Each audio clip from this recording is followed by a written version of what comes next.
G'day guys, I just wanted to help you out if you do come across a buyer's agent online and you want to make sure that they're actually working for you and not working potentially for somebody else. Because sometimes you can get caught up where the conversation seems like they're really friendly and they're really looking out for your best interest. But the key part to working out whether or not they are working for you or working for somebody else is whether or not you're actually paying for that advice. So if they're being super friendly and like really, engaged in trying to help you out and trying to help you buy this property, but you're not actually paying anything to that person for that service, you just need to understand how they're actually getting paid and who's actually paying them.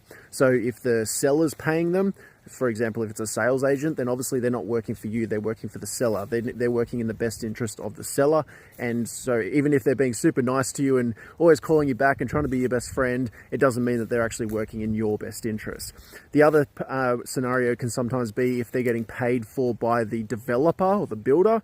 That usually means that they're selling you an off-the-plan property. And regardless of whether or not they show you all the stats and how great a property this is going to be, you just need to understand that they're working for the developer. They're essentially a salesperson for that developer. It doesn't necessarily mean that they're doing anything bad by you, but it just means that they're not necessarily working in your best interest. They're working to try and sell a property so that they can get paid. So it's just something to consider.